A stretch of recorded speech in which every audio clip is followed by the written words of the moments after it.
सर्वज्ञ श्री चक्रधर स्वामी की जय। सर्वांना विनंती की आपण ज्या गाठ्या करतात त्या ठेवून द्या आतमध्ये। जीव हा एका वेळेस एकच काम करतो, एक तर ऐकण्याचं काम करेल नाही तर स्मरणाचं काम करेल। दोन्ही करायला लागले तर दोन्ही होणार नाही। ही एकाग्रता आपल्याला साधायची असेल तर जिथं आहे तिथं आपण गेलो पाहिजे। आपण प्रपंचात असतो, प्रपंचाचा विचार करा। मंदिरात आले, मंदिराचाच विचार करा। स्मरण करताय, स्मरणाचा विचार करा। सत्संग ऐकताय, सत्संगाचा विचार करा। आपण काय करतो? सत्संग ऐकतो, गाठी ओढतो, स्मरण करतो, प्रपंचाचा विचार करतो। प्रपंचात गेलो की मंदिराचा विचार करतो। आज जायलाच जमलं नाही, जायला पाहिजे होतं, किंवा 8 दिवस झाले, 10 दिवस झाले, त्यामुळे साऱ्या अडचणी निर्माण झालेल्या आहेत। कालपासून परमपूजनीय तपस्विनी आई यांच्या माध्यमातून, मार्गदर्शनातून, प्रेरणेतून आपण गोवा येथे हा सत्संग सुरू केलेला आहे। काल संध्याकाळचं एक सत्र आपण बघितलं आणि सर्व सद्भक्त जे आहे तुम्ही सर्वच, या सर्वांच्या वतीनं या कार्यक्रमाचं आयोजन केलेलं आहे। खरं म्हणजे मी कालच तुमचं कौतुक केलं की गोवा अशा ठिकाणी तुम्ही धर्म सांभाळताय। नुसता सांभाळतच नाही, तो वाढवण्याचा प्रयत्न करताय। इतकं सुंदर असं मंदिर, आईंच्या माध्यमातून चाललेले सत्संग आणि त्या वातावरणामध्ये राहूनही एक आव्हानात्मक धर्म आपण स्वीकारला। नुसता स्वीकारलाच नाही तर तो समजून घेऊन, अभ्यास करून तो सातत्यपूर्ण पुढे नेण्याचा प्रयत्न पण करताय। जे गोवा म्हटलं का लोकांच्या मनात एक वेगळी धारणा असते, एक वेगळी संकल्पना असते, एक वेगळी दृष्टी असते। कालचा सत्संग आपण यूट्यूबवरती गेल्यानंतर आता मला 5 ते 6 फोन आले, तुम्ही गोव्याला आहे, गोव्याला खरंच सत्संग आहे, गोव्याला खरंच मंदिर आहे का आपलं? म्हणजे आश्चर्य वाटतं लोकांना, परंतु अभिमान पण वाटतो। हा स्वामी श्री चक्रधांचा परिवार हा एक समुद्र आहे, तो सगळीकडे पसरलेला आहे। तुम्हाला आंध्रात गेले दिसतील, दिल्लीत गेले दिसतील, जम्मूमध्ये दिसतील। गोव्यात आम्हाला माहीत नव्हतं, आता आम्हाला गोव्याला पण माहीत झालं। अशा अनेक ठिकाणी हे सद्भक्त आपापला धर्म सांभाळत असतात, परंतु हा धर्म भेटला स्वामी श्री चक्रधारांमुळं, परमेश्वरामुळं। कारण परमेश्वराचा जो धर्म आहे तो परमेश्वरच देऊ शकतो, आपण घेऊ शकत नाही। परमेश्वराला स्वतःचा आनंद या जीवाला देण्याची इच्छा झाली, कोणाला द्यावा हा प्रश्न निर्माण झाला आणि त्यातून परमेश्वरांनी शोधणी चालू केली। त्या शोधणीतून देवता या नित्यबद्ध आहे, प्रपंच जड आहे, राहिला जीव हा अनादि अविद्युक्त जरी असला, त्याच्यात अनंत दोष जरी असले तरी सर्वाधिकार हा गुण असल्यामुळं परमेश्वराने या जीवाला आनंद देण्याची निवड केलेली आहे। म्हणजे आपण परमेश्वराची निवड नाही केली अजून, परमेश्वराने आपली निवड केली आहे। आणि म्हणून परमेश्वराने मायेकरू ही सृष्टीची निर्मिती केली। मायेच्या तमात असलेलो आपण निद्रिस्त अवस्थेत त्याला चेतवलं आणि आपल्याला त्या देवतेचे मळ, त्या देवतेचे पिंडास्ता जोडून आपल्यामध्ये सामर्थ्य निर्माण केलं। वास्तविक जीवामध्ये काही सामर्थ्य नाही आहे, परंतु ते सामर्थ्य दिल्यानंतर जीव आदमती आदगती आदरती मतित्रय असल्यामुळे त्यांनी प्रपंच रचला आणि त्या प्रपंचातच अडकलो। आता त्यातून बाहेर पडायचं म्हणजे अध्यात्म, म्हणून धार्मिकता करावी लागते। आणि ती धार्मिकता करणारे या जगामध्ये प्रत्येक माणूस दिसतो, कोणीतरी कुठली तरी धार्मिकता करतो। असा एक माणूस नाही आहे तुम्हाला की धार्मिकता न करणारा, त्याची कुठंतरी केव्हा तरी कोणावर तरी श्रद्धा असतेच। पण धार्मिकता का करायची हे मात्र माहीत नसतं, कशासाठी करायची हे मात्र माहीत नसतं, आणि त्यातून काय मिळवायचं आहे, काय मिळणार आहे आपल्याला हे काही माहीत नसतं। एक संस्कार असतो, एक भीती असते, अज्ञान असतं, परंपरा असते, मॉब सायकोलॉजी असते, असे अनेक वेगवेगळे कारणं असतात। जीव स्वार्थी असल्यामुळे मग दुःख झालं का मग धार्मिकता, अडचणी आल्या का मग धार्मिकता, संकट आले का मग धार्मिकता, असे करणारे लोक आपल्याला 99.99% दिसतात। परंतु परमेश्वराकडून जो आलेला धर्म आहे, हे जे कारणं, हे सारे कारणं निकाली निघतात। कारण बोधदाता परमेश्वर, आणि तो बोध दिल्यामुळं आपल्याला जीव, देवता, प्रपंच आणि परमेश्वर या चारी पदार्थाचं नेमकं कारण, कार्य, कारण, स्वरूप, लक्षण आपल्याला कळालं, समजलं। जीवेश्वर भाव उमटला आणि आपल्यामध्ये निर्माण होण्याच्या अगोदर अनंत जीवामध्ये अज्ञान होतं। ज्यांनी 18 पुराण, वेद, शास्त्र अभ्यासलेलं होतं त्यांच्यामध्ये सुद्धा अज्ञान होतं। मग अर्जुन देवाचं उदाहरण घेता येईल, पूजनीय माई भटांचं उदाहरण घेता येईल, पूजनीय महादाईसांचं उदाहरण घेता येईल का? त्या सतत पुराण ऐकून यायच्या आणि देवाला विचारायच्या। थोडक्यात काय की 18 पुराण, वेद, शास्त्र, भास्करशास्त्र आणि अनेक धर्माचे अनेक संप्रदायाचे जे ग्रंथसंपदा आहे, वेद आहे, हे सर्व अभ्यासल्यानंतरही परमेश्वर कळत नाही. आणि परमेश्वराने ते स्पष्ट सांगितलेलं आहे. कोणत्या तरी एका वेदाला मायेचं अस्तित्वाचं ज्ञान आहे म्हटलं, तेही पूर्ण नाही. म्हणजे वेदामध्ये सुद्धा परमेश्वराचं वर्णन नाही, परमेश्वराचं ज्ञान नाही, परमेश्वराचा बोध नाही. ज्यांनी सकळही शास्त्राचा अभ्यास करूनही परमेश्वर काय आणि देवता काय यातला फरक समजू शकले नाही आणि समजणार पण नाही. कारण परमेश्वर जाणीजे, परमेश्वर पाविजे. बोध आणि बोधशक्ती परमेश्वराकडून. आणि म्हणून कळत न कळत हा जीव जो स्वार्थापोटी धार्मिकता करत असतो आणि ही धार्मिकता करत असताना अहेतुक भाव त्यांचा निर्माण होतो. ती क्रिया परमेश्वर स्वीकारतात आणि त्यातून आपल्याला बोध होत असतो. आपण भाग्यवान आहोत की आपल्याला परमेश्वराने बोध दिला आहे, म्हणून आपल्याला परमेश्वर समजला आहे, परमेश्वर कळाला आहे.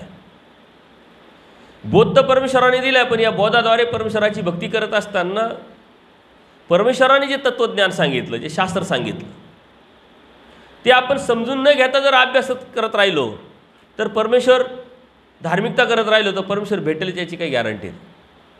कोणत्याही गोष्टीचा एक रूट असतो. आपण आज टेक्नॉलॉजीचा वापर करतो आहे. कुठे जायचं असेल तर आपण मोबाईलमध्ये लोकेशन चालू करतो. लोकेशन चालू केल्यानंतर ते लोकेशन बरोबर योग्य ठिकाणी आपल्याला घेऊन जात असतं, परंतु कधी कधी ते चुकवतं पण. त्यासाठी मग आपण कधीतरी कोणाला तरी विचारतो, चौकशी करतो. योग्य ठिकाणी जावं, वेळ वाया जाऊ नये, आपल्याला अडचण येऊ नये, संकट येऊ नये, म्हणून आपण याची खबरदारी घेत असतो भौतिक जगामध्ये. पण अध्यात्म जीवनामध्ये आपण जी धार्मिकता करतो ती योग्य की अयोग्य याच्यासाठी आपण काही केलेलं नसतं, काही अभ्यास नसतो. बरं, जे करतो ते का करायचं, कशासाठी करायचं आणि कशा पद्धतीने करायचं याचाही अभ्यास नसतो. एक संस्कार आहे, आपण करत राहतो.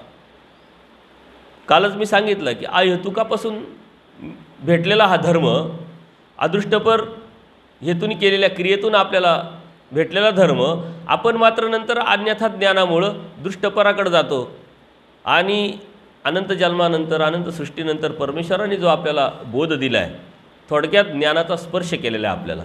आपला जो धर्म आहे गॉड टच आहे, म्हणजे परमेश्वराचा स्पर्श झालेला धर्म आहे. आपण एकामेकाला दंडवत करतो, का करतो की परमेश्वराने बोध दिला आहे, म्हणजे ज्ञानाचा स्पर्श केलेला आहे, परमेश्वर कळालेला आहे, परमेश्वराचे नामं तुमच्याकडे आहे, परमेश्वर काय आहे, कोण आहे हे समजल्यामुळं आपण एकामेकाचा आदर करतो, दंडवत करतो. आपण देवपूजा का करतो, का परमेश्वराने स्पर्श केलेला आहे. वंदन करण्यासाठी आपल्याला परमेश्वराने ते एक साधन म्हणून सोडलेलं आहे. दया, माया, कृपा करून अशा अनंत शक्ती परमेश्वराने स्थानाच्या ठिकाणी, विशेषच्या ठिकाणी, प्रसादाच्या ठिकाणी देऊन आपल्याला परमेश्वर आपल्याला दिलेले आहे, का जेणेकरून त्या साधनाच्या माध्यमातून आपल्याला परमेश्वरापर्यंत पोहोचता येईल. परंतु आपल्यामध्ये एक भ्रम पण निर्माण झालेला आहे की चला आपण काल कोणाची भक्ती करत होतो, कशाची भक्ती करत होतो, का करत होतो, कशासाठी करत होतो, काही माहीत नव्हतं. परंतु कोणाच्या तरी माध्यमातून परमेश्वराने आपल्याला बोध दिल्यानंतर आपल्याला कळालं का अरे आपण देवतेची भक्ती करत होतो, आता ती सोडली, आपण परमेश्वराची भक्ती करायला लागलो, आता आपल्याला देव भेटला. एक हा भ्रम आहे. मग कधीतरी भेटतं की अरे तू नुसता उपदेश घेतला आहे, परमेश्वराची भक्ती करतो, याचा अर्थ लगेच तुला देव भेटेल असं नाही, तुला अभ्यास करावा लागतो. मग थोडासा अभ्यास करायला लागतो आपण. मग अभ्यास करता करता कोणीतरी भेटतं, नुसता अभ्यास करून उपयोग नाही, थोडासा आचार करावा लागेल तुला, मग आचरणाकडे जातो. तर अशी प्रगती करत करत आपले भ्रम तुटत तुटत आपण परमेश्वर प्राप्तीच्या अनुषंगाने आपला प्रवास करत असतो. परंतु हा प्रवास चेक करण्याचं काम आपलंच आहे. अन्यथा परमेश्वराने या धार्मिकतेमध्ये, धर्माच्या रस्त्यामध्ये अनेक दृष्टांताच्या माध्यमातून आपल्याला सावध केलेला आहे. आपला रस्ता योग्य की अयोग्य हे पाहण्यासाठी आपल्याला सावध केलेला आहे. अंदाजाने कोणतीही भौतिक जगातली जर गोष्ट आपण केली तर ती आपल्याला अपयशाकडे घेऊन जात असते. अंदाजाने आपण काहीच करत नाही, अंदाजाने आपण गाडी चालवत नाही, अंदाजाने आपण जेवत पण नाही. आपण जर घरी गेलो आणि ताट पुढं जेवणाचं आलं, जेवणाची वेळ आहे आणि भाजी कोणती केली घरच्यांनी हेच आपल्या लक्षात आलं नाही.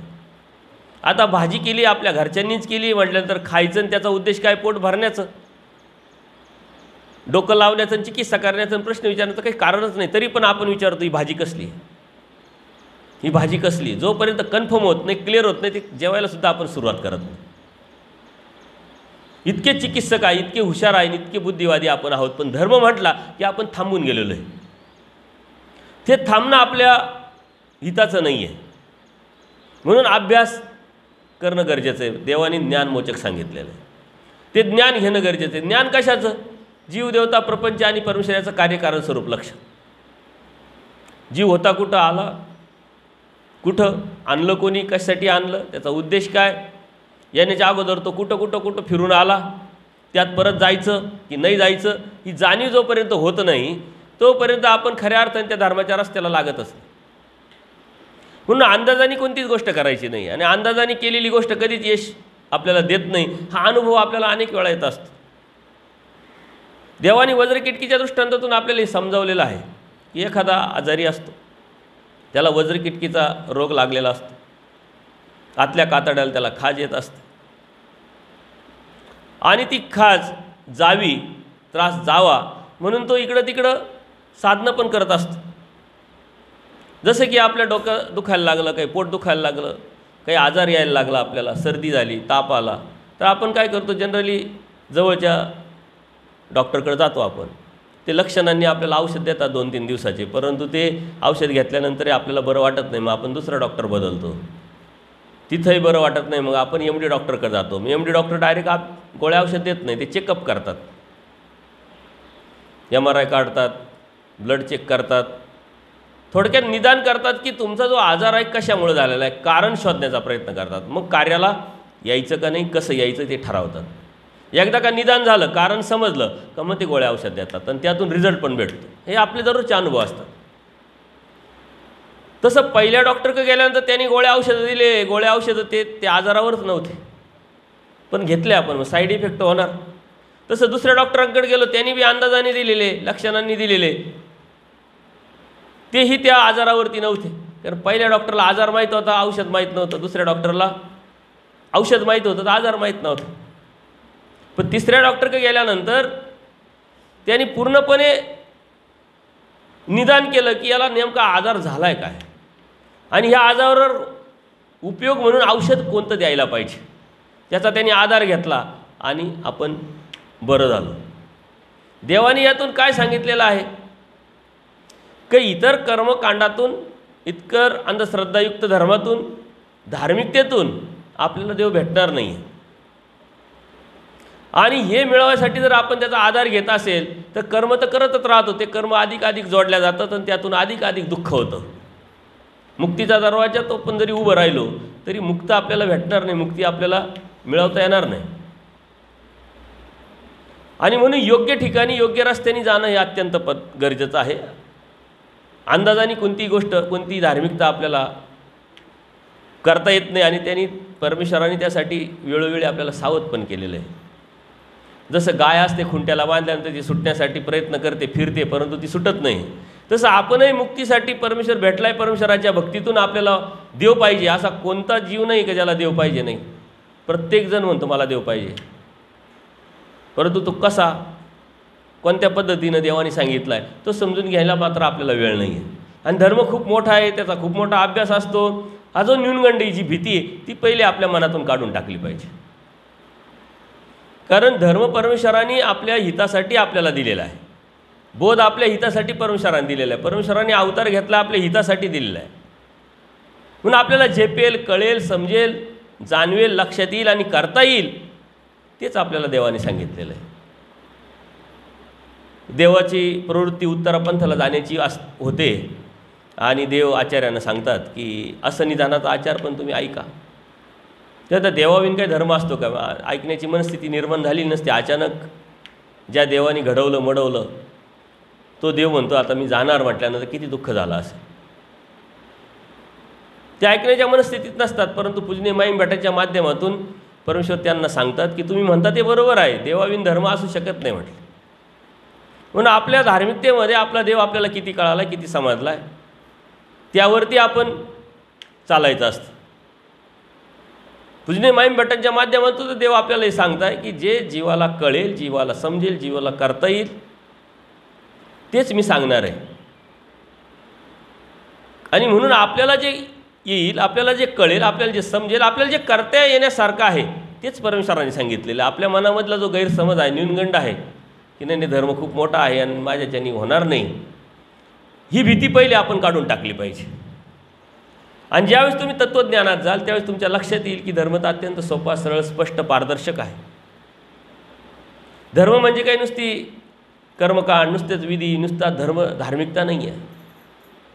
धर्म आपण जीवन जगण्याची जी कला आहे, रीत आहे, पद्धत आहे, हे आपल्याला शिकवतं. एक लाईफस्टाईल आहे. परमार्ग तुमचं जीवन किंगा, परधर्म तुमचं जीवन किंगा देवाने सांगितलं. आपलं जीवन झालं पाहिजे. ते आपलं उठणं, बसणं, बोलणं, वागणं, राहणं हे धर्माच्या अनुषंगाने जर असेल तर आपल्या त्या धार्मिकतेलाही आपल्याला आनंद वाटेल, त्या धार्मिकतेतही आपल्याला स्वस्थता वाटेल, आपली बुद्धी स्थिर राहील. अन्यथा ओढून ताडून कृत्रिम पद्धतीने जर आपण धार्मिकता करत राहिलो तर त्याचा त्रस निर्माण होईल. 2 दिवस कराल, 4 दिवस कराल, 5व्या दिवशी तुम्हाला कंटाळा येईल. ते स्वभावात नॅचरल पद्धतीने जर आपण करण्याचा प्रयत्न केला आणि त्यातलं जे मर्म आहे ते आपल्याला समजत गेलं तर त्यामध्ये आपल्याला अधिक आवड निर्माण होईल. आपण करतोय परंतु आवडीपूर्वक करतोय का? दासीच्या दृष्टांतातून देवाने सांगितलेलं की ती जी दासी असते ती नौकर म्हणून काम करत नाही. ते आपलं घर आहे, आपलं ड्युटी आहे, आपलं कर्तव्य म्हणून काम करते. तिला कशाची अभिलाषा नाही, कशाची अपेक्षा नाही आहे. आणि ही अभिलाषा अपेक्षा नसल्यामुळं ते कर्तव्य म्हणून अहेतुकपणे कोणत्या अपेक्षेने न करता करत राहते. म्हणून तिची मालकीन तिला सुद्धा दुरावा देत नाही. जी आपण खाते तीच त्याला देते, जे आपल्याला पाहिजे तीच तिला देत असते. याचा अर्थ काय की ह्या आपलेपणाचा जो भाव आहे हा अहेतुकातून निर्माण होत असतो. आणि आपली जर भक्ती जी आहे, ही जी भक्ती, हे रेकॉर्डिंग बंद झालं बघा, मोबाईल आला होता दादा.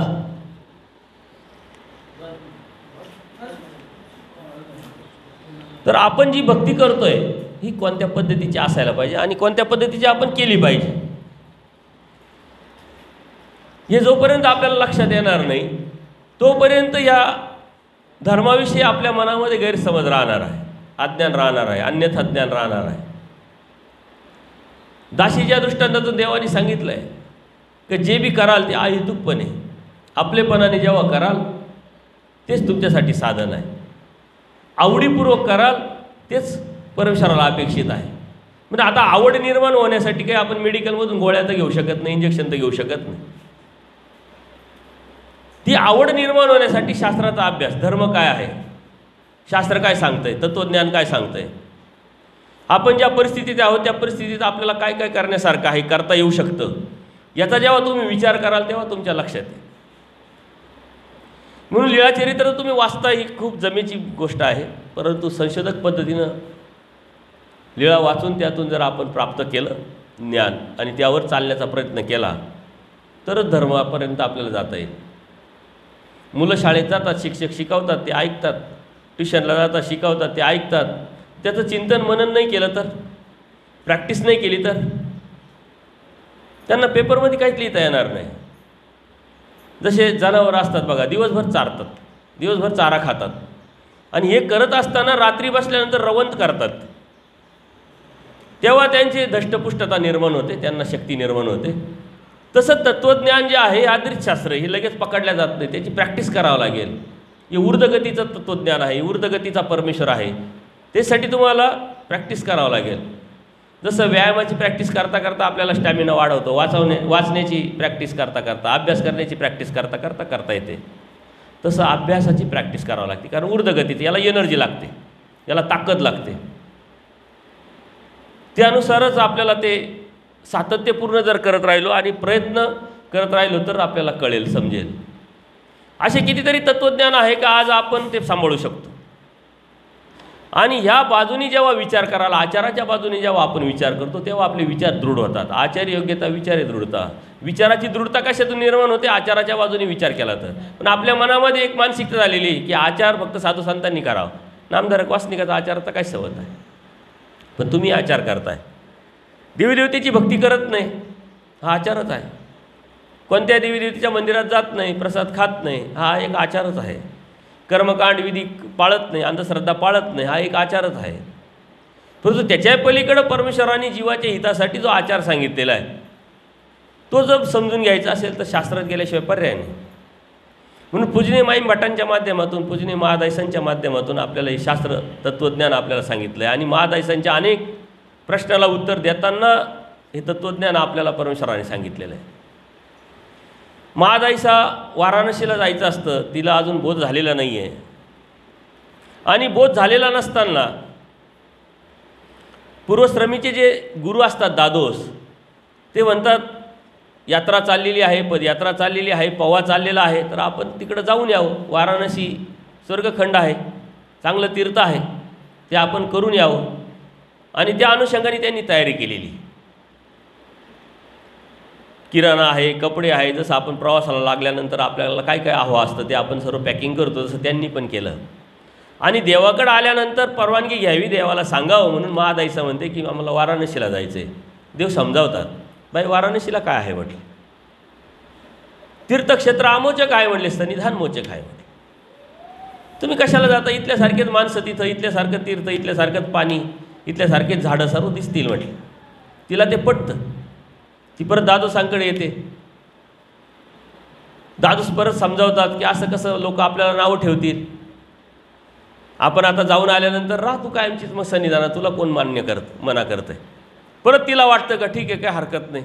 परत देवाकडे येते. परत देव तिला समजावतात. परत ती दादोसांकडे जाते. परत दादोस समजावतात. असं करता करता 2-3 वेळा होतं.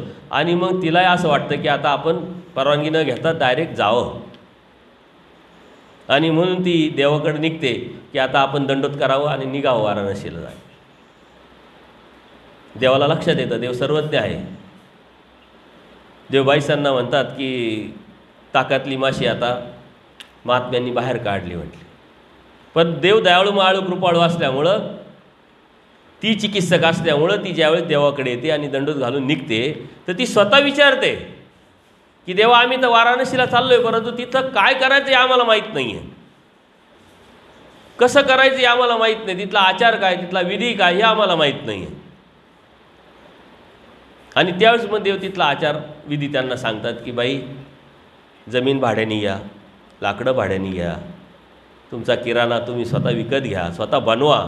कोण कोणाला जीव घालेल, कोण कोणाला जीव घालेल, तुम्ही आंधळा पांगळा कोणी दिसला तर त्याला जीव घाला, त्याला विनंती करा. आणि असा विधी आचार सांगितल्यानंतर महादायसा तसं करते. आणि तसं केल्यानंतर तिथल्या त्या देवतेचा तो विग्रह असतो, त्या विग्रहाला अहेतुकपणे जीव घातल्यामुळं तिला उपरती होते, बोध होतो. महादायसा वाराणसीला आहे, देव डोमेग्रामला आहे, तिथंच तिला बोध होतो. आणि बोध झाल्यानंतर तिला पश्चाताप होतो की देवाने सांगितलं ते बरोबर आहे. तिथल्यासारखीच झाडं, तिथल्यासारखीच माणसं मी विनाकारण आले म्हटले. परंतु हे कोणामुळं झालं, हे दादोसांमुळं झालं. पहिले दादोसांवरती पाणी सोडलं त्यांनी आणि तिथंच संन्यास घेतला. संन्यास असतो नदीत जाऊन पाणी टाकलं आणि मग तिथे निघालं. कारण देवाने त्यांना शब्द दिला होता का तुम्ही या बाई, आता तुम्ही तर थांबणार नाही, पण आल्यानंतर आम्ही तुम्हाला संन्यास देऊ म्हटले. आणि उपरती झाली, पश्चाताप झाला, तिथून ती निघाल्यानंतर तिला आजार झाला. त्या आजारात तिची मरण्याची शक्यता निर्माण झाली. परंतु ती काय विचार करते की माझ्या देवाने मला काय सांगितलं आहे की तिथून आल्यानंतर मी तुम्हाला संन्यास दिली. ब्रह्मवाणी ही खोटी ठरू शकत नाही. तिची निष्ठा होती, तिचा भाव निर्माण होतो. आणि त्याच वेळेस असा विचार येताच तिचा जो आजार होता तो निघून जातो आणि महादायसा इथं येते. देव तिला सांगतात की बाई संन्यास का असा असतो काय, राग द्वेष काम क्रोध मद मत्सर यांचं नाव संन्यास म्हटलं. आणि मग महादायसाला ते समजावतात, संन्यास देतात. यातून आपण काय शिकायचं आहे. लीळा तर झाली, लीळा तर समजली, लीळा वाचली, लीळा ऐकली, पण त्यातून घ्यायचं काय आपल्याला. देव स्पष्ट सांगतात सन्निधान मोचक आहे. आणि आपल्या मनामध्ये असन्निधान इतका पक्का बसलेला आहे की आपण त्यातून बाहेरच पडत नाही, मात्र सर्व करतोय. पण देवाने सांगितलंय आज्ञाप्रतिपालन करी ते सन्निधानच. सन्निधान असून आज्ञाप्रतिपालन तो करत नाही, त्यासाठी असन्निधान. मार्कंडासाठी असन्निधानच होतं, सारंग पंडितासाठी असन्निधानच होतं, चरदोबासाठी असन्निधानच ठरलं, पद्मनाभी देवासाठी असन्निधानच ठरलं. असे कितीतरी भक्त आहे का देवाच्या सन्निधानात होते, परंतु ते असूनही नसल्यासारखे होते. आणि देव तेच सांगतात आज्ञाप्रतिपालन करणं हे सन्निधान असतं. आपण एवढे भाग्यवान नाही की प्रत्यक्ष परमेश्वराचं सन्निधान भेटावं, परंतु आपल्या मनामध्ये एक होकारात्मक विचारधारा परमेश्वराने पेरलेली आहे, एक आत्मविश्वास निर्माण केलेला आहे. कमी आहे, नाथोबांना देव सांगता आम्ही कुठं चाललो, आम्ही तुमच्याच पाठी आहे. पाठ काय दिसते का तुम्हाला? देव आहे ही भावना जर तुम्हाला निर्माण झाली आणि त्या भावनेतून तुम्ही धार्मिकता करायला लागले तर ती धार्मिकता परमेश्वरापर्यंत पोहोचू शकते. नाही तर देव नाही आहे, उपहार दाखवता देव नाही, पूजा करताय देव नाही, स्थानवंदन करताय देव नाही, स्मरण करताय देव नाही नाही नाही असं म्हणून आपल्या डोक्यामध्ये एक मानसिकता आपण जर निर्माण केली तर आपण ज्या सिरियसतेने धार्मिकता करायला पाहिजे ती करू शकत नाही. देव आहे ही भावना आपल्या मनामध्ये निर्माण झाली पाहिजे, सन्निधानित आहोत आपण, म्हणून आपण केलेल्या क्रियेचा परमेश्वर स्वीकार करतील. मी त्यावेळेस नव्हतो, प्रत्यक्ष परमेश्वर मला भेटला नाही याचं चतुर्विध दुःख करत करत परमेश्वराला आळवत आर्तता निर्माण करत परमेश्वराची भक्ती करायची असते. एक असेच व्यावसायिक असतात आणि ते व्यावसायिक दररोजच आपला व्यवसाय करत असताना धार्मिकता पण करत असतात आणि त्याच्या मनामध्ये सतत येत राहतं देव तर नाही आहे, देव असते तर आपण असं केलं असतं, देव असते तर आपण असं वागलो असतो, असं बोललो असतो, असं राहिलो असतो. आता देव नाही त्याच्यामुळं काय फरक पडतो, पण हाही संस्कार आहे, परंपरा आहे, आईवडिलांनी दिलेलं आहे म्हणून आपण करतोय. म्हणून अशी विचार करत करत ते आपला व्यवसाय, आपलं कौटुंबिक जबाबदाऱ्या, आपली धार्मिकता ते करत असतात. एकदा सकाळी सकाळी घराची बेल वाजते, तयार होऊन तो ऑफिसला जाण्याच्या तयारीत असतो आणि घराची बेल वाजल्यानंतर त्याला वाटतं की कोण आला असेल एवढ्या सकाळी, म्हणून तो दरवाजा उघडतो. त्याला समोर सर्वसाधारण आपल्यासारखीच व्यक्ती दिसते. म्हटले आपण कोण? ते म्हणले दररोज मला म्हणत राहतो, विचारत राहतो, माझ्याशी बोलत राहतो आणि आज तुझ्या प्रत्यक्ष घरी आलो तर मला ओळखत नाही. तर कन्फ्युजन झालं की अरे असं कसं काय म्हणतं, असं कोणी म्हणत नाही डायरेक्ट, आपल्याला काहीतरी असा अनुभव येतो, ओळखलं का? आता समोरचा माणूस कॉन्फिडन्सनी म्हणतो ओळखलं का, म्हटल्यानंतर आपण खोटं खोटंच म्हणतो हो मग ओळखलं ना. नंतर मग आपण आपल्या अंदाजाने त्यांचा अंदाज घेत राहतो, पण असा कधीतरी कन्फ्युजन होत राहतं. तसं त्यांनाही कन्फ्युजन झालं की अरे डायरेक्ट आता म्हणताय, ओळख तर चालत नाही, मग करायचं काय? म्हटले कुठं आपली भेट झाली, कधी आपली चर्चा झाली, कधी आपण गप्पा मारल्या? म्हटले दररोज तू सकाळी करत असतोच, ऑफिसला जाण्याच्या अगोदर माझ्याशी गप्पा मारतो, आल्यानंतर गप्पा मारतो, कधीतरी सहजच विचार करतो का देव असतात असं, देव तसतात असतं तर देव तसं केलं. म्हणे मग काय तुम्ही देव आहे का? म्हणे हो आम्ही देव आहोत, आम्ही देव आहोत. म्हटले याचं काय प्रमाण? म्हणले आज दिवसभर आम्ही तुमच्याबरोबर राहणार आहोत आणि याचं वैशिष्ट्य, याचं विशेष असं आहे की फक्त आणि फक्त तुम्हालाच आम्ही दिसणार आहोत, कोणालाही आम्ही दिसणार नाही. हे संभाषण चालू असताना त्यांची आई हा ऑफिसला जाणार आहे म्हणून नाश्त्याची तयारी करत असते आणि सकाळी सकाळी कोणाशी हा बोलतोय हे ऐकायला आईला येतं आहे आणि तिला उत्सुकता वाटतं तर कोण आहे, ती पाहते तर बाहेर तर कोणीच दिसत नाही, एकटाच बडबड करतोय. मग आई म्हणते अरे तू एकटाच काय बडबड करतो, कोणाशी बोलतो, ये इकडं नाश्ता कर. मग त्याला थोडंसं झटका बसतो की अरे ये म्हणताय तसं बरोबर आहे, मी कोणाला दिसणार नाही. आई तर आली ना, आईला दिसली नाही, आई मला वेळ ठरवते का तू एकटाच काय बडबड करून राहिला. मग थोडीशी जरा शाश्वती येते, तो पण येऊन टेबलवरती बसतो. खुर्चीवरती बसल्यानंतर टेबलवरती नाश्ता येतो. ते देव जे आहे ज्या रूपात आलेले ते बी बसतात शेजारी. आईला दररोजचं त्याचं जो संभाषण असतं, संवाद असतो त्याला आठवतो. एक स्वभाव असतो, सकाळी सकाळी लवकर आपल्याला कामाला जायचं असतं, वेळ झालेला असतो, नाश्ता करायचा असतो, आवरायचं असतं, टार्गेट असतं आणि ह्या गडबडीमध्ये आपण कोणाशी काय बोलतोय हे मात्र भान नसतं. हा दररोजचा अनुभव आहे. तो दररोज आईला ओरडत राहतो का तू खूप घाई करते, कशासाठी नाश्ता केला, तिखटच झाला, मिठत राहिलं नाही, हेच केलं नाही, तेच केलं नाही, मला आवडत नाही तरी तू हे कशासाठी करते. दररोज त्याची चिडचिड चालायची आणि त्याच्या मनात अचानक येतं की आईला आता बोलावं, हे विनाकारण कशासाठी केलं आहे तू, मला हे आवडत नाही आहे. पण लगेच समोर शेजारी दिसता कोण, देव बसलेली आहे. म्हणता आम्ही देव आहे, देव तर दिसले, आईला तर काही दिसत नाही. आईने जर दिसलं असतं तर विचारलं असतं हे कोण, काय यांना देऊ का. ज्या अर्थी आई काहीच विचारत नाही याचा अर्थ आईला ते दिसत नाही आणि आईला दिसत नाही फक्त मलाच दिसतात याचा अर्थ हे म्हणतात हे यदा कदाचित खरं असू शकतं, असा विश्वास निर्माण होतो आणि त्यांनी लगेच थांबवलं. मग ते आता देवासमोर कसं बोलावं आपण, कसं आईला टोकावं, कसं आईला चिडावं, कसं आवाज चढून आईबरोबर बोलावं, कसा अपमान करावा, एक सहज मनात येतं. तो शांत बसतो, जेवण करतो, ते काय नाश्ता वगैरे करतो, बॅग उचलतो. दररोजची सवय काय असते, बॅगेत हे टाकलं का ते टाकलं का, तुला कळतच नाही, तू वेंदळीच आहे, हेच विसरते तेच विसरते. आज मात्र शांततेने बॅग उचलली आणि मुकटपणे बाहेर पडले, कारण हे बरोबर आहे. बाहेर गेल्यानंतर ड्रायव्हर चिडचिड स्वभाव आहे. ड्रायव्हरनी गाडी साफ केलेली, सर्व केलेली, दरवाजा उघडलेला आहे, परंतु तो मोबाईल पाहत असतो. चिडचिड निर्माण होते का, तुला हेच शिकवलं का, याच्यासाठी तुला नोकरी, याच्यासाठी तुला पगार देतोय का, तुला कळत नाही का मी आल्यानंतर माझ्या बॅग उचलला पाहिजे, गाडीत ठेवली पाहिजे, दरवाजा उघडला पाहिजे, मूर्ख कुठला. मनात येतं न, ती देव शेजारी आहे, हाताची घडी तोंडावर बोट, गुपचूप मुकाटपणे गाडीत बसली. पुढं सिग्नलवर गेल्यावर तेच, ऑफिसवर गेल्यावर तेच, याला बोलणं त्याला बोलणं, याला ओरडणं, याला नाव ठेवणं, याचा द्वेष करणं, खोटं बोलणं, टार्गेट पुरं करायचं आहे म्हणून कोणाला तरी फसवणं, हे नेहमीचं जे आहे, हे मात्र आज दिवसभरात काहीच केलेलं नाही त्यांनी. का तर देव बरोबर आहे. संध्याकाळी 5चा ऑफिसचा टायमिंग संपलाय, ऑफिस सुटलंय, सर्व घरी गेलेले, परंतु हे टाईमपास करत बसायचे दररोजचे महाशय. मित्र आहे, टवाळक्या करायची, इकडं जाय तिकडं जाय, सिगारेट पिणं, बाकीचं काय काय काय काय एन्जॉयच्या ज्या व्याख्या आहे ते करायचे. मग 8ला 9ला यायचं, आल्यानंतर काहीतरी खाऊन यायचं, आईला सांगायचं नाही, मिसेसला सांगायचं नाही मी खाऊन आलेलो आहे. यांनी मात्र तयारी करून वाट पाहत बसलेले असायचे. नियम आले की नाही आम्ही खाऊन आलो म्हणायचं, त्यात परत वाद. म्हणजे सकाळी निघताना वाद, ऑफिसमध्ये वाद, संध्याकाळी आल्यानंतर वाद, झोप येत नाही म्हणून मग बघा, मग व्हॉट्सअप बघत, यूट्यूब बघत, कधीतरी मग झोप लागते.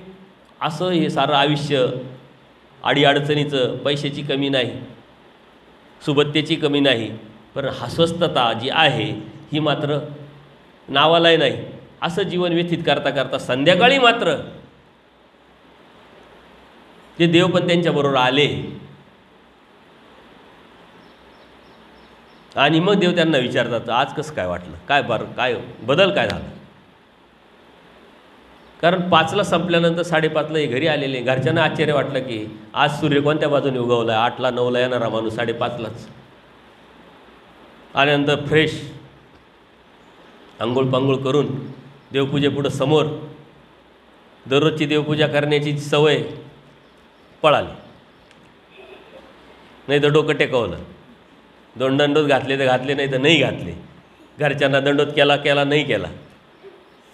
आज मात्र एकदम सिरियस होऊन देवपूजा, प्रार्थना, शांततेने. देव म्हणतात आज कसं वाटलं. म्हणजे आज एकदम मस्त वाटलं, खरं खरं राहिल्यासारखं वाटलं. म्हणजे तू म्हणत होता ना मी बरोबर असल्यानंतर मी असं करेन तसं करेन, हा अनुभव मला तुला द्यायचा होता आणि मी तुझ्याबरोबरच आहे म्हटले. अशा भावनेने जेव्हा आपण धार्मिकता करू त्यावेळेस धर्मात आपण आहोत, आपण सन्निधानात आहोत. देवाने तर आपल्याला वचनरूपी गोविंदाचं सन्निधान सांगितलं आहे, परंतु ते मानायला आपण तयारच नाही. सन्निधानात असणं म्हणजे काय, आज्ञाप्रती पालन करणं, वचनांचं पालन करणं. वचनच आपल्याला माहीत नसेल तर महात्म्याने प्रिय वक्तव्य आपल्याला देवाने सांगितलं आहे, आपण सूत्र वाचतो, सूत्र देवाने सांगितलं आहे, आचार्यांना सांगितलं आहे असं समजतो. परंतु आचार्यांना न सांगता देवाने मला सांगितलं, जेव्हा भाव निर्माण होईल तेव्हा आपण सर्वांशीच गोड बोलू. आणि हे गोड बोलणं हा जो आचार आहे, हे तत्व आहे, सिद्धांत आहे, स्वभावच जर आपण निर्माण केलं ना, आपल्या मनामध्ये ते उतरवलं तर त्याला म्हणतात धार्मिकता. ती करणं धार्मिकता. कारण गोड बोलणं म्हणजे काही एक ठिकाणी विशिष्ट व्यक्तीशीच नाही होऊ शकत. सकाळी देवपूजा केल्यानंतर दिवसभर किती वेळा देवपूजा करणार तुम्ही, ऑफिसला गेल्यानंतर संध्याकाळीच फक्त. दिवसभर तर देवपूजा तुम्ही बरोबर नाही ठेवत, करू नाही शकत आहे. करण्याचं माध्यम काय, करण्याचं माध्यम आहे आचार, करण्याचं माध्यम आहे आज्ञा. नैतिकता धर्माचा पाय देव म्हणतात. सत्यार जेव्हा व्हावे, आचार्यांच्याच माध्यमातून हे सूत्रांचं आपल्याला खूप मोठं गिफ्ट परमेश्वराने दिलेलं आहे. परमार्ग तुमचं, परधर्म तुमचं जीवन आहे.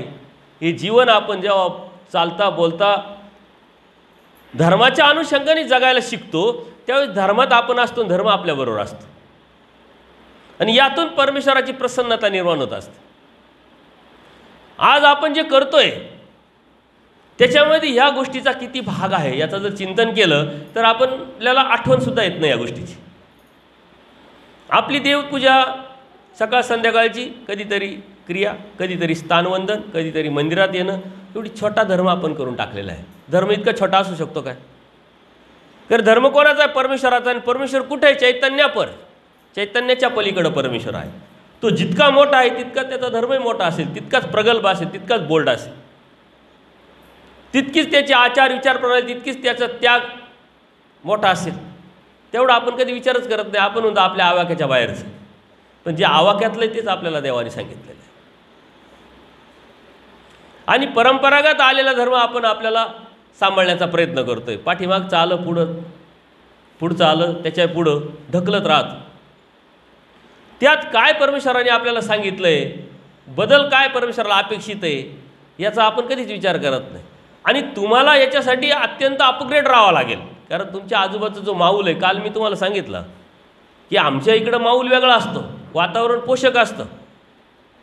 आजूबाजूला कुठंतरी स्थान जवळ येतं, मांडलिक स्थान तरी असतं, आश्रम तरी असतात, साधू संत भेटतात, कंटिन्यू कार्यक्रम चालू असतात, सत्संग चालू असतात. ह्या कार्यक्रमात नाही जाता आलं तर पुढच्या कार्यक्रमात तो जॉईंट होतो, या सत्संगात नाही झाला तर पुढच्या सत्संगात तो जॉईंट होतो. आणि त्याच्या मनावरती ते शब्द कानात पडत असल्यामुळं ती मळीनत्व येण्याची शक्यता नसते. पण तुमचं तसं नाही आहे. सर्वात मेन म्हणजे या ठिकाणी तसं वातावरण असतानाही परमेश्वराने बोध दिला, हीच खूप जमेची बाजू आहे. परंतु तो बोध टिकवणं, त्या धर्मावरती सातत्यपूर्ण आपण चालणं आणि त्या परमेश्वरापर्यंत पोचणं हे सर्वात मोठं चॅलेंजिंग आहे. धर्म एक आव्हान आहे. पण ते स्वीकारायचं असेल तर आपल्याला अपग्रेड व्हावं लागेल. मोबाईल आपण आणायला जातो, आपण काय करतो? नवीन व्हर्जन काय आहे. गाडी आणायला जातो तर नवीन टेक्नॉलॉजी काय आहे याचं आपण करत राहतो. तत्व सिद्धांत परमेश्वरांनी सांगितलेले जसे आहे तसे, त्याला कुठंच बाधा येत नाही. पण तो नवीन पद्धतीने तो धर्म आपण समजून घेऊन आपल्या जीवनात उतरवला तर तो टिकेल. आपण त्या धर्मात टिकू, समाजापर्यंत नेऊ. कारण परमेश्वरांनी आचार्यांच्या माध्यमातून काय सांगितलं? माझ्यापासून 2-4, तुमच्यापासून 5-7. ही जबाबदारी आपल्याला दिलेली आहे. आणि ते देवाने रुमण्याच्या दृष्टांतातून आपल्याला समजून पण सांगितलेलं आहे. जे आलं ते खरं न मानतात, त्याच्यामधलं काय खरं आहे हे संशोधन करून शोधून आपल्याला ते घ्यावं लागेल, आपल्याला जीवनात उतरावं लागेल. शेतकरी असतो, दूध काढत असतो, मुलाला पाजत असतो. मुलं कसे चिकित्सक असतात, थोडेसे प्रश्न विचारतात. ते एकदा सहजच वडिलांना विचारतात की दूध कसं आहे म्हटले. आता दूध दररोजच आहे, काढताय, पाजताय, पेतोय, सांगायचं कसं शब्दामध्ये, व्याख्येत बसवायचं कसं? त्याने एक लॉजिक केलं, एक विचार केला की दूध सफेद आहे.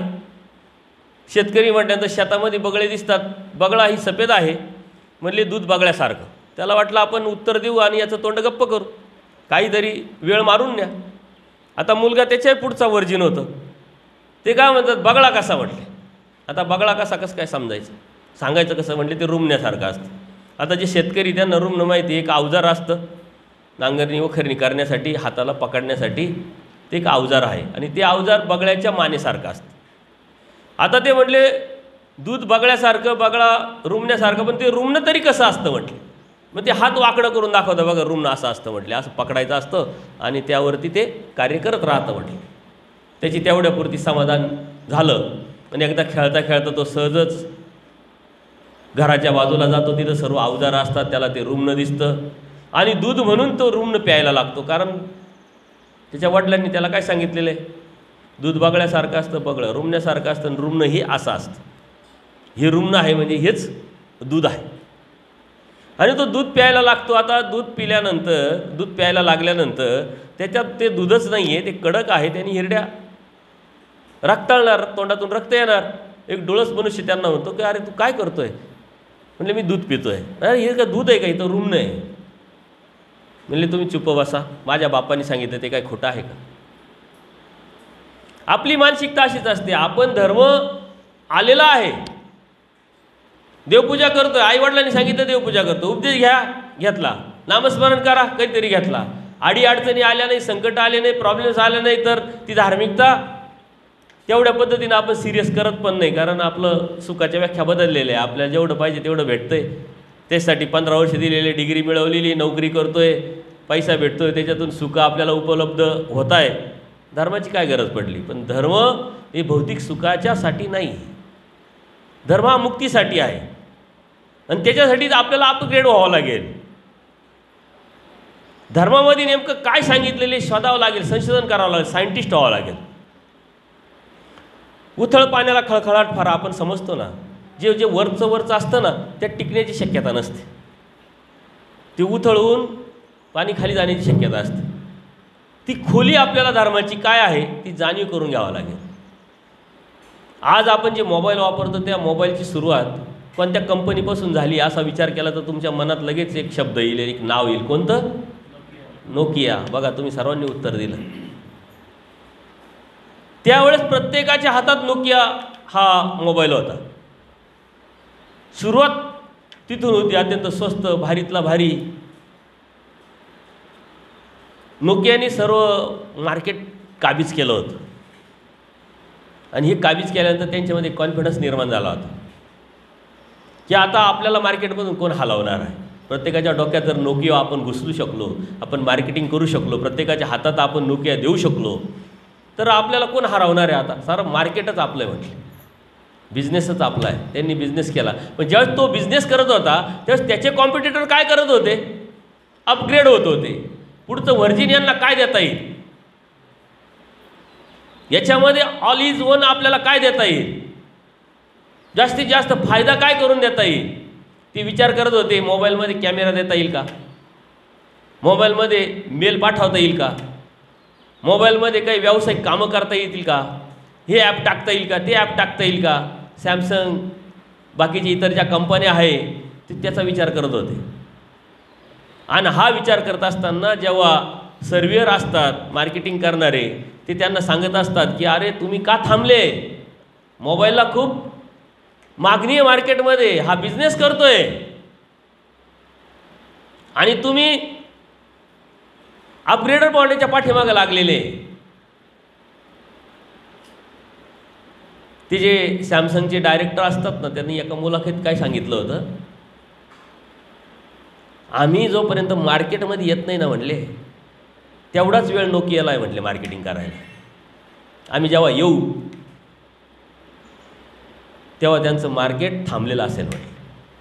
हे त्यावेळी त्या लोकांना ओव्हर कॉन्फिडन्स वाटला, थोडा अहंकाराचा वाटला, परंतु त्याच्यावरती त्याचा विश्वास होता. आणि तसं झालं भविष्यामध्ये. आज नोकियाचं नाव पण नाही आहे, नोकियाचा मोबाईल पण नाही आहे. जुना जर विकायला गेले तर ते घेणार पण नाही कोणी. आणि हा तुमचा अनुभव असतो. आपण धार्मिकता समजून घेऊन जेव्हा आम्ही धार्मिकता करायला लागतो त्यावेळेस तुमच्या मनामध्ये जो कॉन्फिडन्स असतो ना, जो आत्मविश्वास असतो ना, तो परमेश्वराला अपेक्षित आहे. आपण धार्मिकता समजून घेत नाही, जाणून घेत नाही, करायचा प्रयत्न करतोय. काय धर्म, काय आहे धार्मिकता, जीवन जगण्यासाठी आपल्याला काय उपयोगात पडेल, तारुण्यामध्ये काय उपयोगात पडेल, करिअरसाठी काय उपयोगात पडेल, व्यवसायासाठी काय उपयोगात पडेल, नोकरीसाठी काय उपयोगात पडेल, प्रपंचामध्ये आपल्याला त्या धर्माचा काय उपयोग पडेल, याचा आपण कधीच विचार करत नाही. वास्तविक धर्म हा निवृत्ती धर्म आहे. रिटायरमेंट, थांबणं, धर्म आपल्याला कुठं थांबायचं हे शिकवत असतो, कसं चालायचं हे शिकवत असतो. परंतु धर्म समजून न घेतला तर आपल्याला कुठं थांबायचं हे माहीत नसल्यामुळे आपण चालत राहतो त्या धर्माचा आधार घेत घेत, परंतु एक विशिष्ट वेळ आल्यानंतर तो धर्मसुद्धा आपला आधार सोडून घेतो. म्हणून आपल्याला अपग्रेड व्हावं लागेल, पुढं सरकावं लागेल, समजून घ्यावं लागेल, जाणून घ्यावं लागेल.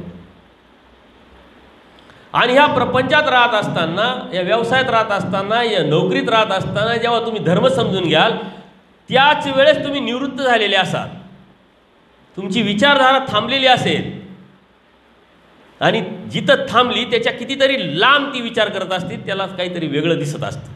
त्याला म्हणतात अदृष्टपर, त्याला म्हणतात अहेतुक, त्याला म्हणतात परमेश्वर भक्ती. आपण इथं थांबून घेतलेलं आहे. हे थांबणं म्हणजे धर्म नाही आहे, ही सुरुवात आहे असं समजून जेव्हा पुढं पुढं जातो त्यावेळेस आपल्या ते लक्षात येईल. दृष्टांतातून परमेश्वराने सुंदर असं तत्त्वज्ञान आपल्याला सांगत असताना आपल्याला पुढचा विचार, दूरदृष्टिकोन, आपल्या जीवनाचं ध्येय, आपल्या जीवनाचं टार्गेट काय आहे हे ध्येय आपल्याला पक्क करायला लावलेलं आहे. ते पक्क करणं म्हणजे काय की 5 वर्षानंतर मी कुठं असेल, 10 वर्षानंतर मी कुठं असेल. मी उपदेश घेतला 17 वर्ष झाले, मला काय काय येतं आहे काय काय येत नाही. मी 17 वर्षात काय काय मला यायला पाहिजे होतं. मग त्यासाठी खूप वेळ द्यावा लागतो का? खूप वेळ द्यावा लागत नाही. खूप विचार करावा लागतो का? खूप विचार करावा लागत नाही. फक्त ते स्वभावात नॅचरल पद्धतीनं आपण तो घेण्याचा प्रयत्न केला पाहिजे ना. अशी कितीतरी सूत्र आहे, अशी कितीतरी वचनं आहे की जे आजही तुम्ही तुमच्या जीवनामध्ये, सांसारिक जीवनामध्ये पाळू शकता. जेव्हा अशा पद्धतीने विचार कराल, अशा पद्धतीनं धार्मिकता करण्याचा प्रयत्न कराल, त्यावेळेस तुमच्या मनामध्ये एक समाधान, एक कॉन्फिडन्स आपोआपच निर्माण झालेला असेल. धार्मिकता करत असताना जर समाधान नसेल, आत्मविश्वास नसेल, तर त्या धार्मिकतेला काही अर्थ नाही आहे. आणि हे करत असताना कसं राहावं हे आपल्याला समजलं नाही तर त्या धर्मामध्ये राहूनही काही उपयोग नाही आहे. आचार्यांना देवाला व्यापाराला पाठवायचं असतं.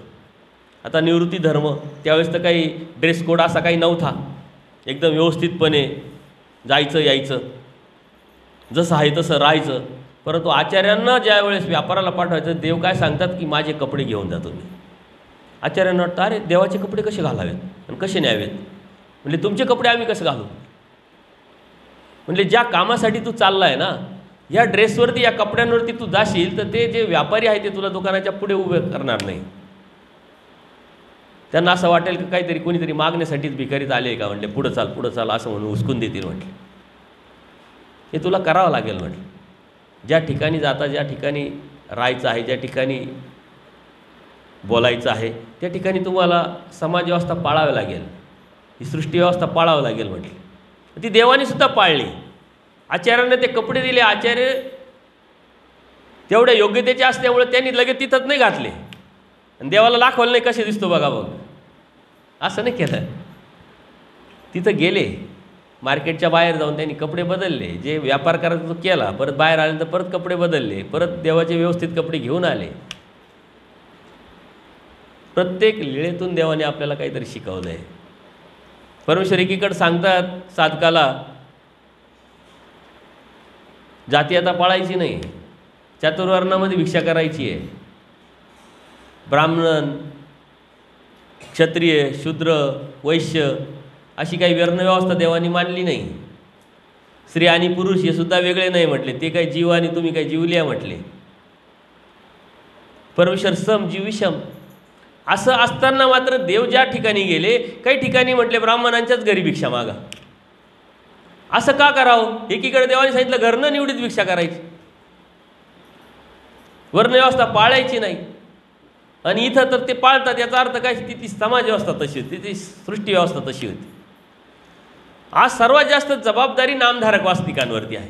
कारण तुम्ही समाजात फिरता, नातेवाईकांमध्ये बसता उठता. तुमच्या धर्माची ओळख तुम्हाला द्यायची असेल तर तुम्हाला पहिला धर्म समजला पाहिजे. तो धर्म आत्मविश्वासाने तुम्ही स्वीकारलेला पाहिजे, पॉझिटिव्ह पद्धतीने तो स्वीकारलेला पाहिजे. अन्यथा न्यूनगंड होतो आणि आपण आपली ओळखसुद्धा देत नाही. ती विषयव्यवस्था तुम्हाला करता आली पाहिजे. देवाने ती विषयव्यवस्था पाळण्यासाठी संग्रह व्यवस्था, संग्रह पाळावा सांगितला आहे. परंतु तो सेन्स आपल्याला असला पाहिजे. हा ध्येय, हा उद्देश आपला क्लिअर जर असेल तर त्या गोष्टी होऊ शकतात आणि मग त्यातून प्रगती होऊ शकते. अन्यथा प्रगती होत नाही अध्यात्मामध्ये.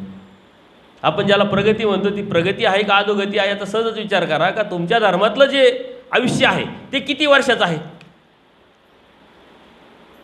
आणि त्या वर्षाच्या आयुष्यामध्ये मिनिट किती, सेकंद किती, दिवस किती,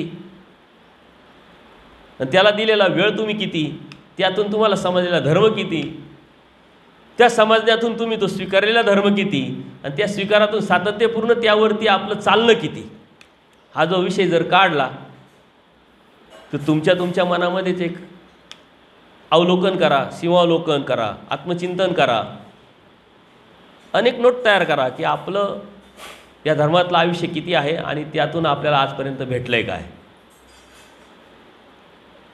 मिळवतो आहे काय, त्यावरती समाधान आहे का. म्हणजे ज्ञानमोचक देवाने सांगितलेलं आहे. ज्ञानाशिवाय तर काहीच होत नाही. आपण मोक्षाचा विचार करतोय, मुक्तीचा विचार करतोय. मुक्ती कधी भेटणार आहे? तुमची मानसिकता काय आहे? मेल्यानंतर मुक्ती. देवाने मरणाच्या अगोदर मोक्ष, मरण्याच्या अगोदरच मुक्ती सांगितली आहे. याचा कधी आपण विचारच केलेला नाही. स्वातंत्र्य मोक्ष पारतंत्र्य हा बंध. स्वातंत्र्यता कधी? मरणाच्या नंतर का मरणाच्या अगोदर? आत्मज्ञान आहे मोक्ष. मरणाच्या नंतर आत्मज्ञान होणार का मरणाच्या अगोदर आत्मज्ञान होणार? ते दास्यमोचक. मरणाच्या नंतर दास्य करणार का मरणाच्या अगोदर दास्य करणार? मग देवाने मरणाच्या अगोदर मोक्ष सांगितला, मरणाच्या अगोदर मुक्ती सांगितली का मरणाच्या नंतर सांगितली? सहजच विचार करा. आज आपण धर्म नाही समजून घेतला तर आपल्याला मुक्तीसुद्धा मिळणार नाही. कारण आजच देवाने आपल्याला ते देऊन टाकलेले गिफ्ट आहे. ते बोधाबरोबरच आपल्याला देवाने निर्विकल्प करून टाकलेलं आहे, सम करून टाकलेलं आहे, स्वातंत्र्य करून टाकलेलं आहे. कारण कर्मराटीमध्ये ज्यावेळेस परमेश्वराने मायेच्या तमातून मायेकरवी आपल्याला काढलं, ते सामर्थ्य देण्यासाठी मायेने त्याचा अंश म्हणजे त्याला संलग्न म्हणतात तो आपल्याला चिटकवलेला आहे. आणि त्याच्या चेष्टकत्वानुसार आपण आजपर्यंत चालत आलो. पण बोध देताच त्याचं चेष्टकत्व थांबलं, तो पाठीमागे गेला, आपण पुढं आलो. आता जे आपण करणार ती पूर्णपणे आपली विचारधारा आहे, पूर्णपणे आपली बुद्धी, पूर्णपणे आपली स्वातंत्र्य आहे. मग संत सामुग्री जोडायची का असंत सामुग्री जोडायची? संत सामुग्रीतून परमेश्वर जोडायचा की असंत सामुग्रीतून नरक जोडायची? हे मात्र टोटल आपल्यावरती अवलंबून आहे. आपल्या बऱ्याचशा संशोधनाच्या माध्यमातून मानसिकता तुटणार आहे, त्या तोडावं लागतील, तेव्हा धर्म कळेल. आणि देवाने सांगितलेलं आहे. माळेकराच्या दृष्टांतातून देवाने आपल्याला 2 रस्ते पण दाखवलेले आहे. एक माळेकरी असतो, म्हणजे शेत राखण्यासाठी माचा उभा करतो तो, आणि त्यावरती राखण्यासाठी तो उभा राहतो. शेजारीच एक नाला असतो, तिथून रस्ता असतो. आता माळेकराचे 2 दृष्टांत आहे, पण त्यातले 2 रस्तेचा दृष्टांत जर आपण समजून घेतला तर आपल्याला लक्षात येईल.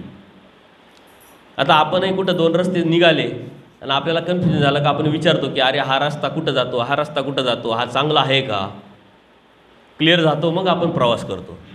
तसं त्यालाही लोक विचारतात की आम्हाला गावात जायचं आहे, हे 2 रस्ते, जाऊ कुठं? म्हणजे दोन्ही रस्ते गावातच जातात. परंतु हा जो रस्ता हा जंगलातून जातोय, हा लांबून जातोय, हिंस्र प्राणी पक्षी आहे तिथं, तुझा घात होण्याची शक्यता आहे, हा लांबून जाईल, थोडा वेळ लागेल, थोडा अडचणीचा आहे, परंतु याच्यात कोणत्याही प्रकारचा धोका नाही, तू 100% गावात पोहोचशील. त्यांनी तर सांगून टाकलं आहे. आता निर्णय आपल्याला घ्यायचा कोणत्या रस्त्याने जायचं. प्रपंचातून देव मिळवायचा का प्रपंचाच्या व्यतिरिक्त जो परमेश्वराने सांगितलेला रस्ता आहे ते आव्हानात्मक तो मिळवायचा, हे मात्र आपल्याला मिळवायचं आहे. आपल्या डोक्यामध्ये ती मानसिकता निर्माण झालेली आहे, ती संशोधनातून आपल्याला काढावं लागेल. आणि परमेश्वर हा सर्व साक्षी आहे, सर्व व्यापक आहे, तो आपल्याबरोबर आहे. जेव्हा अशी मानसिकता तयार होईल त्यावेळेस तुमच्याकडून चुकीची काही गोष्ट होणारच नाही, चुकीचा विचार येणार नाही. कारण परमेश्वराचा जो कॉम्प्युटर आहे, CCTV कॅमेरा आहे, तो अत्यंत पॉवरफुल आहे. आज आपले CCTV कॅमेरे जे आहे ना, ते फक्त आपल्या हालचाल टिपतात, आपल्या मनातलं काही टिपत नाही. आपण बोलतो ते सुद्धा रेकॉर्डिंग होत नाही. आता काही आले असतील जे बोलतात त्याचं रेकॉर्डिंग होतं आहे त्या CCTV कॅमेऱ्यामध्ये, परंतु आपल्या विचारधारा काय, आपल्या भावना काय, आपली दृष्टी काय, हे मात्र CCTV कॅमेऱ्यामध्ये येत नाही. पण परमेश्वराचा CCTV कॅमेरा तुमच्या मनातलं सुद्धा टिपतोय, तुमची विचारधारासुद्धा टिपतोय. आणि ते सुद्धा कर्म आहे, मानसिक कर्म आहे, वाचिक कर्म आहे, मग प्रारब्ध होत असतं. मनातून निर्माण झालेलं ते मुखी येतं.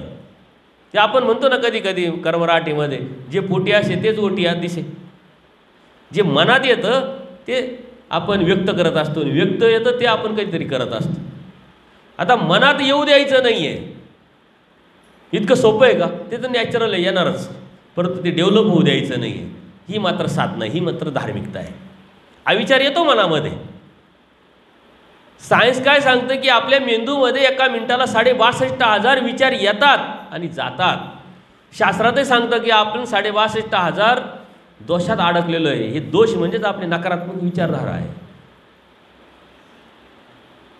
हे विचार आपण थांबू शकत नाही, परंतु ते डेव्हलप करायचे की नाही करायचे, त्यावरती जायचं की नाही जायचं, ही स्वातंत्र्य मात्र देवाने तुम्हाला देऊन टाकलेली. आपण म्हणतो देव करून घेईल, देवाने केलं तर होईल, आमचा अनाधिकारच नाही, आमचं सन्निधानच नाही, आमचा अधिकारच आहे. देवाने तुम्हाला अधिकार दिला आहे, बोध देताच अधिकार. वास्तविक कर्मभूमीमध्ये जन्म येणं हाच एक अधिकार असतो. कारण इथं कर्मनिष्पत्ती होत असते, मागचं समचं पुढचं लागतं.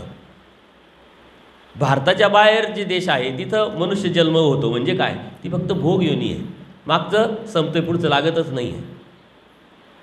इथला प्राणी तिथला माणूस सारखाच आहे, ती भोग योनी आहे.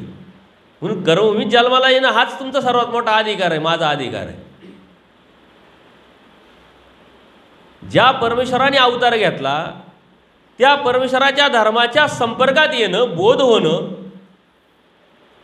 आपल्याला धर्म कळणं, धर्म लक्षात येणं, त्यावरती चालणं हा काही कमी अधिकार आहे का?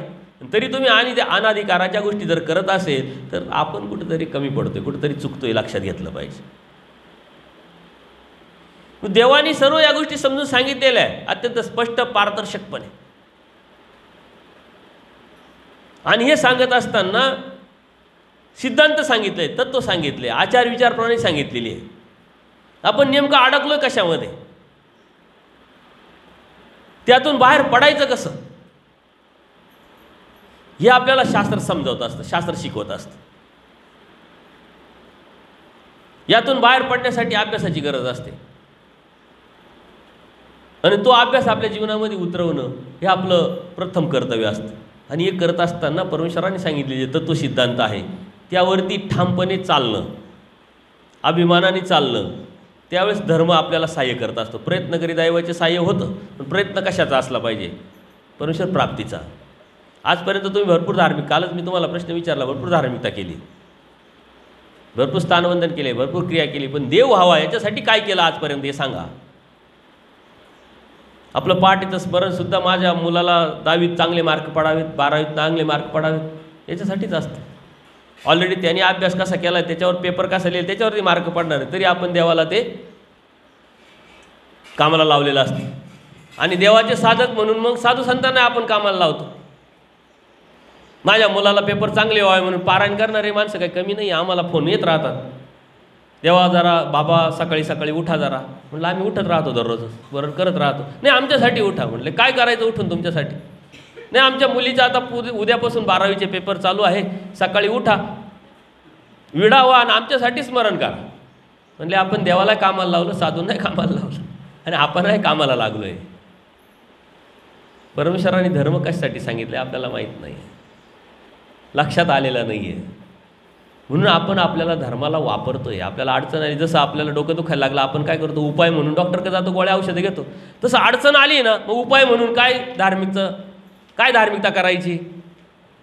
जा मग विडेवा, स्मरण करा, दत्तात्रय कवचाचं पारायण करा. आणि वेल एज्युकेटेड मुलं मुली मला फोन करतात तेव्हा आश्चर्य वाटतं की बाबा मी 21 वेळा दत्तात्रय कवचाचं पारायण करते, आता 51 वेळा करू का? कारण जे मला अपेक्षित आहे ते अजून मला भेटलं नाही, मला प्रमोशन पाहिजे माझ्या नोकरीमध्ये. उपदेश घेऊन 17 वर्ष झाली, पण ती दत्तात्रय कवचाचं पारायण करत असेल तर ते 17 वर्ष उपयोगी आली का? पाठ कामी आली. प्रमोशन मिळावं याच्यासाठी पारायण करत असेल, ते बी दत्तात्रय कवचाचं, तर धर्म किती कळाला आहे? आपण फक्त डिग्रीनी सुशिक्षित झालो. परमेश्वराला धर्माने सुशिक्षित अपेक्षा आहे या जीवाकडून, ती साधना आहे, तो धर्म आहे, तो धार्मिकता आहे. आपण आपल्यामध्ये अंतर्बाह्य बदलणं ही धार्मिकता आहे. याच्याकडे आपलं लक्ष दिलेलं नाही, लक्षच येत नाही आपल्या.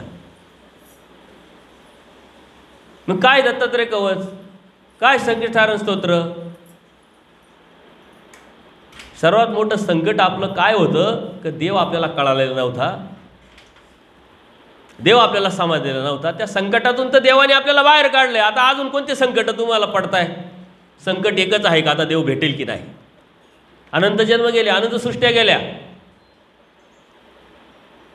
देव कळालाय, देव समजलाय, जो बोध दिलाय, तो धर्म दिलाय, तो शेवटास मला नेता येईल की नाही ही चिंता, हे टेन्शन, हे संकट आपल्याला असलं पाहिजे. हे संकट आपल्याला नाही. आपल्याला संकट कोणते? भौतिक जगाचे. आणि देवाने तर कालच सांगितलं, मी कर्मवश सकळे पावे म्हटले, तर भेटणारच आहे तुम्हाला.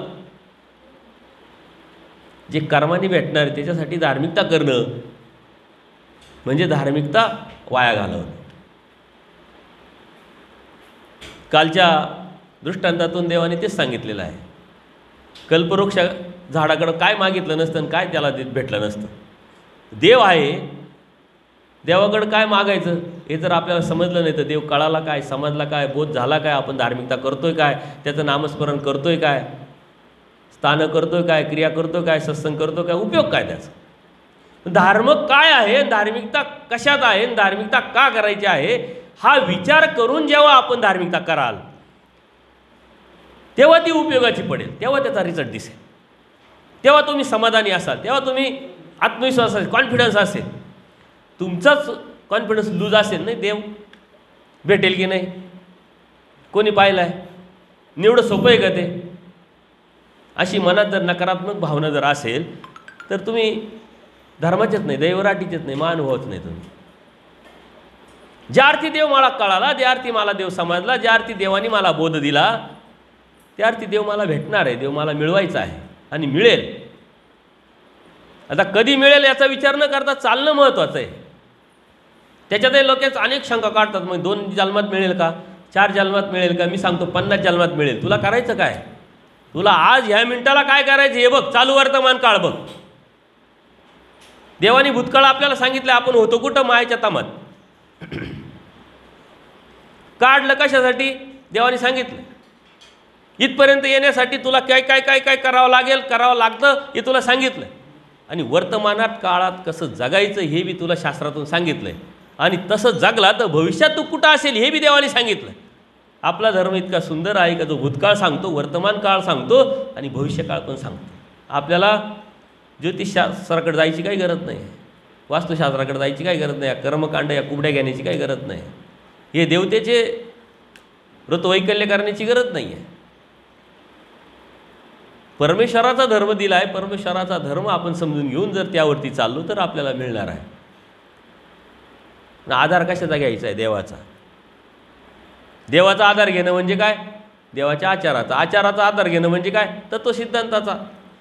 तत्वसिद्धांत कशात आहे, वाचनामध्ये आहे, दृष्टांतामध्ये, लीळांमध्ये आहे. परंतु लीळा वाचतो आपण, पाठ झालं आपलं, सांगता यायला लागलं, परंतु त्यातून शिकलो काय आणि ते आपल्या जीवनात उतरवलं किती, हा म्हणजे धर्म आहे. धार्मिकतेमध्ये राहत असताना दररोजचा दिवस तुम्हाला नवीन वाटत असेल तर तुम्ही धर्मात आहात, योग्य रस्त्यावर आहात. आजच्यापेक्षा उद्याचा दिवस तुम्हाला चांगला वाटला पाहिजे. आणि कधी वाटेल, काल मी हे करत होतो, आता आजपासून हे करणार नाही आहे. बिझनेसमध्ये गोल दिलेले असतात बघा, टार्गेट दिलेले असतात, ते अचीव करण्यासाठी टायमिंग दिलेला असतो. तेच नियोजन तुम्ही अध्यात्मात जेव्हा लावाल की माझ्यामध्ये काय कमतरता आहे, मी दोष बघतोय, दुसऱ्याविषयी नकारात्मक विचार येतोय, दुसऱ्याकडे पाहताना माझी दृष्टी मलिन आहे, ती उद्यापासून मला करायची नाही. क्लीननेस, शुद्धता, प्युरिटी हे निर्माण करण्याचं धर्म ही साधन आहे. आपण प्युरिटीचा विचारच करत नाही, आपण फक्त विधीचा विचार करतोय. परंतु देवानी त्याच्यातही स्पष्ट सांगितले, एक विधी किंकर, एक परमेश्वर किंकर. आपण मात्र परमेश्वर किंकरा व्हावे, विधी किंकरा न व्हावे. आपण विधीच्या किंकर झालेलं आहे. आपल्याला वाटतं मंदिरात आलो, विडा व्हायला, बस संपलं, आपलं काम संपलं. देवपूजा केली, आपलं काम संपलं. क्रिया केली, आपलं काम संपलं. हा एक संस्कार आहे, धार्मिकता नाही आहे. हा तुमचा वैयक्तिक भाव आहे. धर्म काय आहे, तत्त्वज्ञानात आहे. तत्त्वज्ञान जीवनात उतरवण्यामध्ये धार्मिकता आहे. धर्म आणि धार्मिकतेतला फरकच आपल्याला लक्षात आलेला नाही. म्हणून एवढं मोठं आपल्याला देऊन सुद्धा आपण कशाच्या अधीन झालेलो आहोत, ती स्वतंत्रता आपल्याला नेमकी कळाली नाही. म्हणून आपण तो मेल्यानंतर मुक्ती, मेल्यानंतर मोक्ष, मेल्याच्या नंतर मुक्ती नसते, मोक्ष नसतो. आजच याच मिनिटाला तुम्ही कसे राहता, कसे वागता, कशी धार्मिकता समजून घेतली आणि त्यावरती कसे चालतात, त्यावरती तुम्हाला देव भेटणार आहे. एक विधी अनुष्ठान, एक भाव अनुष्ठान. परमेश्वरांत हे विधी भावातीत अनुष्ठान सूत्र आहे. तुम्ही सूत्र वाचत असेल तर तुमच्या लगेच लक्षात येईल. एका देवतेचं धार्मिकता ही विधीने केलं जातं, एका देवतेची धार्मिकता ही भावाने केली जाते. परमेश्वरांत हे म्हणजे स्वतःचं दैवराटीचं, परमेश्वराची धार्मिकता ही विधी भावातीच आहे. म्हणजे विधीच्या भावाच्या पलीकडची धार्मिकता कोणती, आचाराशी निगडीत आहे, त्यागाशी निगडीत आहे, प्युअरिटीशी, शुद्धतेशी निगडीत आहे. देव म्हणतात, जिथेही जाल भूताच्या ठाई गुण घेऊन या. आता दुसऱ्याचे गुण घ्यायचे तर पहिले आपण गुणी असायला पाहिजे, नाही तर आपल्याकडं तर नकारात्मक भावना असल्यामुळं दोषदर्शिका दोषच दिसतो आपल्याला. याच्यामध्ये हा कसा बसला, हा कसा उठला, हा काय बोलतो, हा काय खातो, हा असाच आहे तो तसाच आहे, तिकडं गप्पा मारतो याचा अर्थ माझ्याविषयीच बोलत असेल. जीवाची एक अवस्था आहे नकारात्मक विचाराची. त्या नकारात्मक विचारातून उठून होकारात्मक विचार ही प्रगती. होकारात्मक विचारातून फक्त आणि फक्त तूची व्हावा, तूची भेटावं याचा विचार करून आपलं जीवन व्यतीत करणं हे परमेश्वराच्या धार्मिकतेची अवस्था परमेश्वराला अपेक्षित आहे. आणि ते तुम्हीही करू शकता. तुमच्या मनातला जी गैरसमज आहे, न्यूनगंड भीती आहे, ती पहिले काढून टाका. आमचे तर संपर्क समाजाशी खूप कमी आहे. आम्हाला लिमिटेशन आहे. आमचे संपर्क कोणाशी? उपदेशी लोकांशी, साधू संतांशी, आश्रमाशी, धर्माशी. तुमचं तसं आहे का? तुम्हाला लिमिटेशन नाही. तुम्ही व्यवसायात जाता, हजारो लोक भेटतात, नोकरीला जाता, हजारो लोक भेटतात, नातेवाईकांमध्ये जाता, हजारो लोक भेटतात. जिथं जिथं जाता तिथं तिथं तुम्हाला धर्म उठण्यातून, बसण्यातून, बोलण्यातून, वागण्यातून दाखवता आला पाहिजे. तेव्हा तुम्ही धर्मात आहात. तुमच्याकडे बघून इतर लोकांची धारणा धर्माच्या प्रती चुकीची होत असेल तर तुम्ही धर्मात आहात का? तुमच्या प्रती त्यांना अभिमान निर्माण व्हावा असं तुमचं वागणं, बोलणं, खाणं, पिणं, राहणं असेल तर तुम्ही धार्मिकता का? तरी तुम्ही धर्मात आहात. तिथं परमेश्वराला प्रसन्नता निर्माण होते. ती धार्मिकता आहे. ती धार्मिकता नुसती मंदिरात येऊन नाही करायची, कुठंतरी स्थानावर जाऊन करायची नाही. धार्मिकता ही प्रत्येक क्षणोक्षणी करायची असते. जीवन जगत असताना सकाळी उठल्यापासून संध्याकाळी झोपेपर्यंत आपण काय करतो ती म्हणजे धार्मिकता आहे. कसं वागतो, कसं बोलतो, कसं राहतो, कसा विचार करतो, कोणत्या दृष्टीने समाजाकडे पाहतो, ती म्हणजे धार्मिकता आहे. त्याचा तुम्ही विचारच केलेला नाही आहे. तुम्ही धार्मिकता काय विडेवाने स्थानं करणे, कर्मकांड करणे, ती धार्मिकता नाही आहे. त्यातून बाहेर पडणं ही धार्मिकता आहे. म्हणून देवाने जे सांगितलं आहे ते जसं आहे तसं जाणून धार्मिकता जर केली तर तुम्ही भाग्यवान आहात. हा लाभ आहेच, परंतु परमेश्वर म्हणता हा लाभातला लाभ जो होणार आहे तो परमेश्वर प्राप्तीचा तो होणार आहे. आणि त्याची सुरुवात मात्र आज आहे. त्याची सुरुवात आत्मज्ञाने मोक्ष ह्या टीकेमध्ये पक्षकारांनी सर्वात मोठी टीका ही आहे. त्याच्यात सांगितलं आहे की प्रत्येक पाऊल हा तुमच्यासाठी मोक्षच आहे. काल मी खोटं बोलत होतो, आजपासून मी खोटं बोलणार नाही, हा विचार तुमच्यासाठी मोक्ष आहे म्हटलं. काल मी व्यसन करत होतो, आजपासून मी करणार नाही, हा तुमच्यासाठी मोक्ष आहे म्हटलं. तशा पायऱ्या चढत चढत आपण वरती जातो की नाही? पहिल्या पायरीवर शेवटच्या पायरीवर जाता येतं कधी? नाही जाता येत. तशी ही एक पायरी पुढच्या शेवटच्या पायरीतलं ना आपल्यातलं अंतर कमी करत असतं. म्हणून आपल्यातले दोष काढणे, मग विचाराचे असेल, मनाचे असेल, दृष्टीचे असेल, तेच मोक्ष आहे. आणि तो जन्माच्या अगोदरच भेटतो. हे जर विचार तुम्ही पक्का केला तर नक्कीच तुम्हाला त्याची अनुभूती, त्याची प्रचिती मात्र भेटेल. कारण देवाने सांगितलं हा धर्म प्रचितीचा आहे, अनुभूतीचा आहे. ती भेटेल तुम्हाला.